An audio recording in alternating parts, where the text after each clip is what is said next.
7.1 billion people on this planet are completely in the dark. The continuous and escalating extreme weather events occurring every day around the planet are blamed on Mother Nature, but nothing could be further from the truth.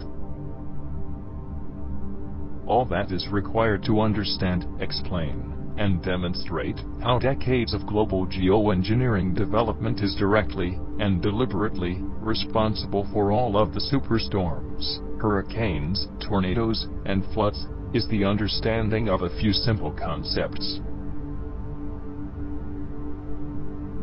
However, to find unaltered explanations of these concepts, we must first travel back 60 years.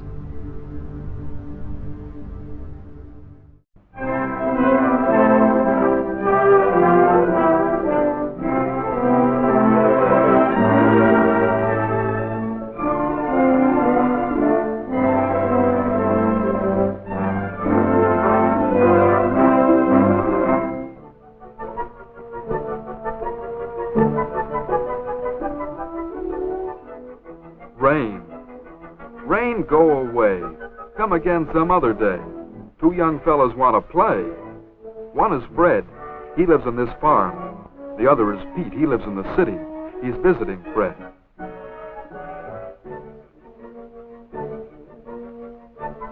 Boy, where does all this rain come from? From the sky. Everybody knows that. But what Pete really wants to know is, how does the water get into the sky? Well, let's see.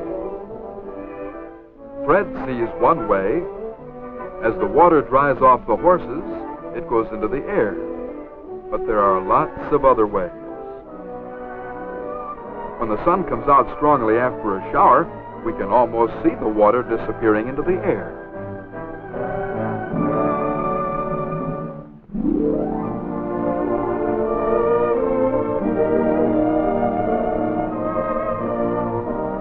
Here, heat from the sun is drying the roof. Water at the top edge of the puddle slowly disappears into the air right before our eyes. Billions of gallons of water go into the air every hour from the ponds, lakes, rivers, and oceans all over the world. In fact, everything that dries is giving water to the air. Even wet fields do this.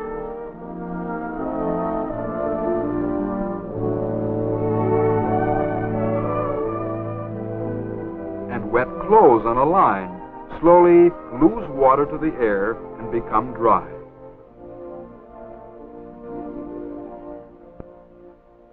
Whether you can see it or whether you can't, water is always going into the air from many things. Even dogs give water to the air as they pant.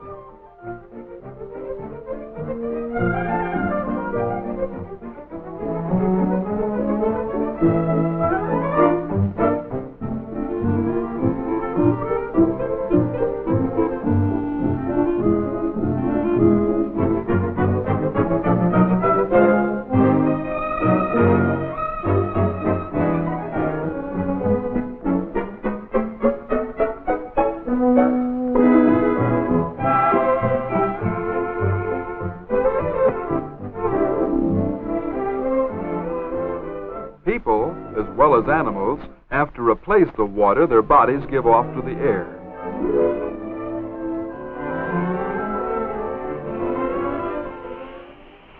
Yep, there's another way water can get into the air.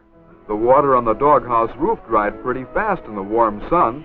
This water disappears faster because the stove is hotter. This change from water we can see to water vapor we can't see is called evaporation.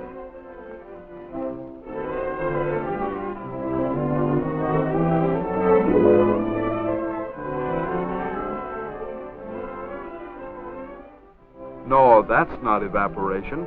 That water isn't changing to water vapor. It's just sinking into the soil. Evaporation comes later. The leaves give off water to the air, water taken up by the plant's roots. It's hard to believe, so let's find out if it's true.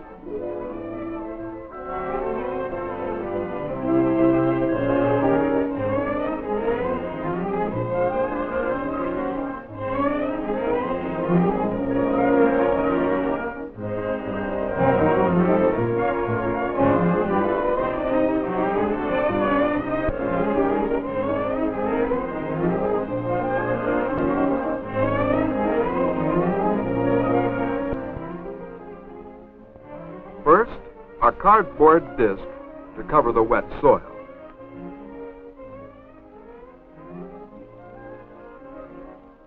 Then a jar to keep any water vapor from the leaves from being lost to the air. And a jar without a plant.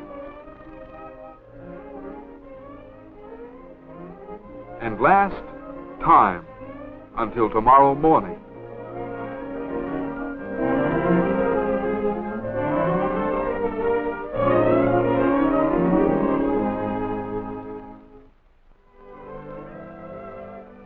During the night, the plant gave off water because the jar without the plant is dry. Inside the jar.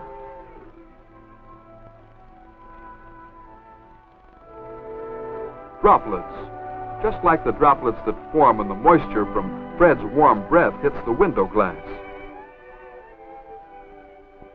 The water vapor changes into very small drops of water because the window is cold. In the same way, the water vapor from the plant changed to water when it touched the cooler surface of the jar. What happens if the glass is warm? The best way to answer such a question is to try it. First, a glass is warmed.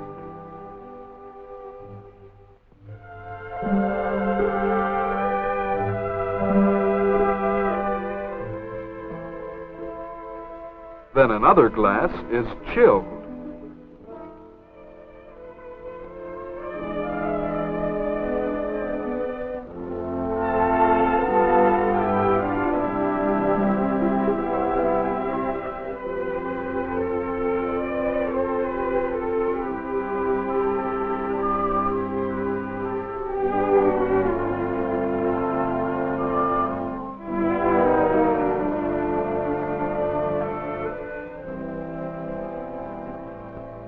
What happens? With the warm glass, nothing. But soon on the cold glass, water collects, water from the air. When this happens, it's called condensation.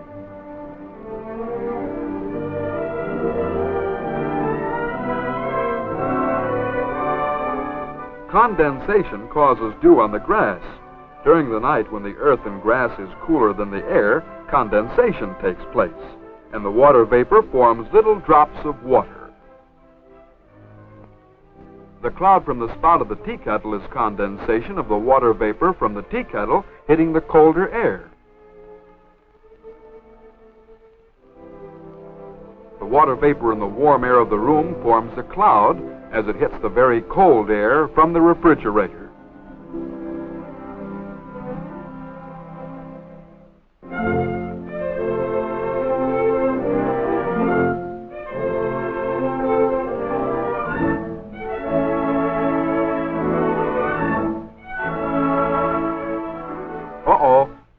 Now what's going to happen?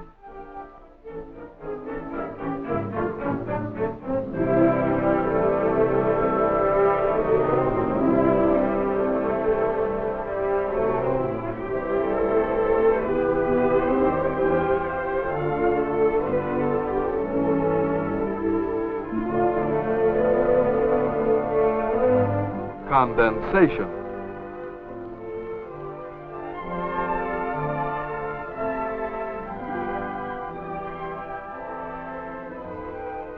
Rain.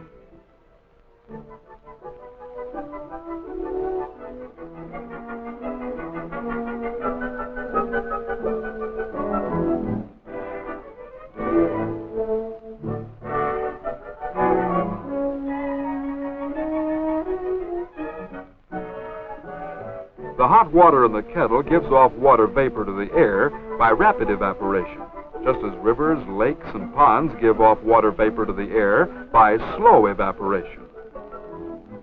As the hot water-filled air hits the colder air near the ice tray, the water vapor turns into clouds of tiny water droplets floating in the air. Condensation. When the air is quite cold and cannot hold any more water droplets, they collect together to form larger drops, as on the ice tray. And being too heavy to float in the air, they fall back to the earth as rain.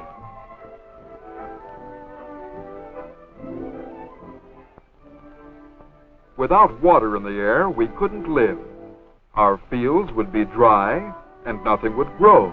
Because water evaporates in the air and returns again as rain, we have water running through the valleys in our brooks and streams, filling reservoirs with water to drink, turning our water wheels, and turning the turbines in the powerhouses to give us electricity, all from water in the air.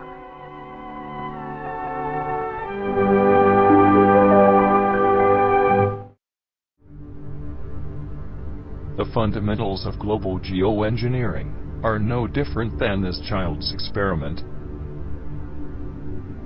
Water vapor is artificially introduced into the air, in place of the natural evaporation stage, and is artificially cooled and condensed to produce rain.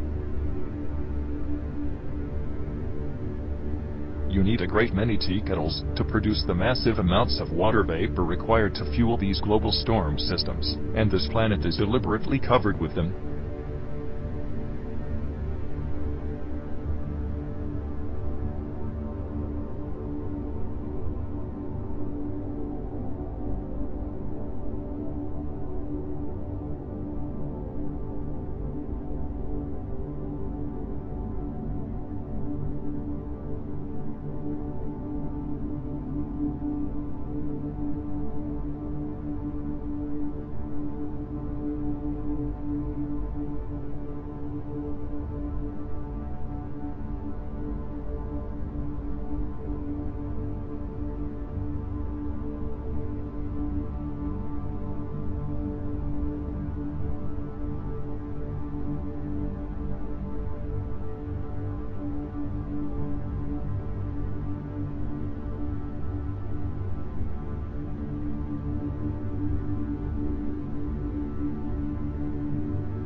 This artificial precipitation generation is easy to see on infrared satellite, and is identified by sudden coordinated bursts of superheated water vapor from no natural source.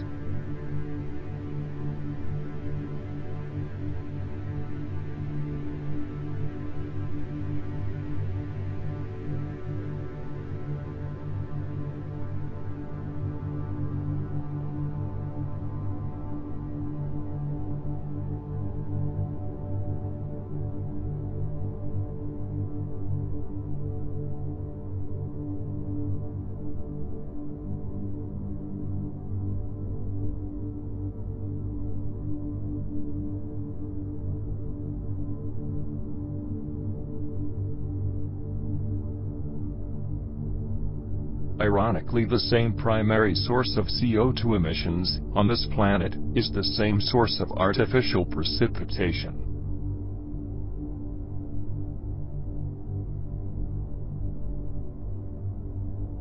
This nationwide artificial precipitation generation cycle occurs like clockwork every single day.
Hexagonal center of vortex with flat sides proves geoengineering manufacture. Nightly nationwide coordinated artificial precipitation generation.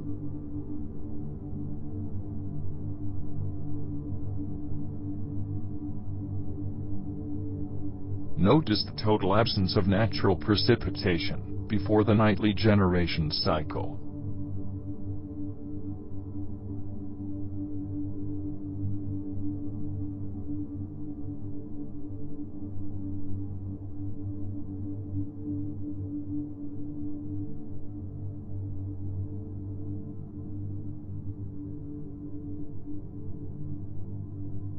Manufactured vortex in exactly the same area, rotating in the opposite direction.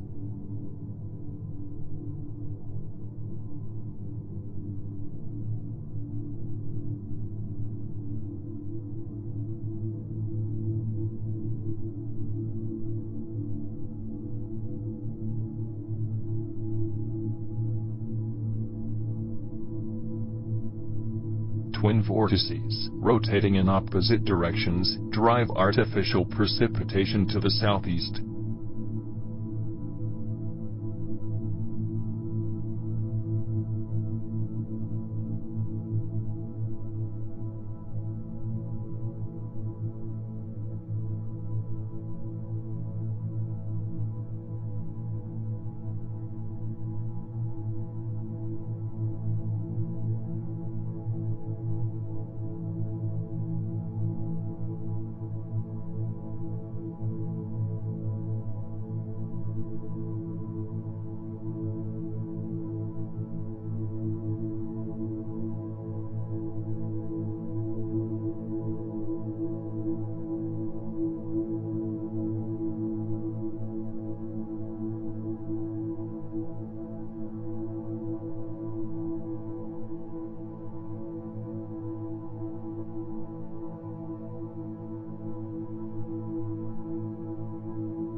The same identifying cycle of circular and sudden coordinated bursts of artificial precipitation can be seen all around the world in every industrialized and colonized country.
This man-made global artificial precipitation cycle is the singular reason for massive and continuous flooding worldwide. At least 9 states with flash flood watches coast to coast tonight. In Newton, North Carolina, look at this. The water suddenly rising above the windows of this family's home. You can barely see the tops of their cars there. And this roadway washed away, a giant collapse under the rains today. This as we get new information tonight on those 2 tropical systems. Big changes there as well. We get to it all, beginning with the flooding and the pictures just now coming in. Here's ABC meteorologist Ginger Z tonight. Chest deep, rescuers pulling people to safety. In western North Carolina, at least 10 swiftwater rescues already today. Thanks. It was raining so hard, I did not see like any of that. A state of emergency declared in Catawba County. More than a foot of rain in less than 24 hours. Busting storm drains and swallowing street signs and mailboxes. It's bad. It come up fast. Since 9 o'clock, it's probably come up 3 foot. From the drowning southeast to the wild southwest. That is Albuquerque, New Mexico, just yesterday. Near 90-mile-per-hour wind gusts sliced through the typically tranquil town. Poured down like a hurricane. People plucked from their flooded cars. The desert rains swamping the streets near Tucson, Arizona. The millions of tons of heavy metal nano-chemtrails and frequency-activated ice nucleation used to control these storm systems is a topic for another video. However, don't believe that Mother Nature, monsoons in the United States, or any other fairy tale is responsible for worldwide man-made flooding that you can't see with your own eyes. Look up.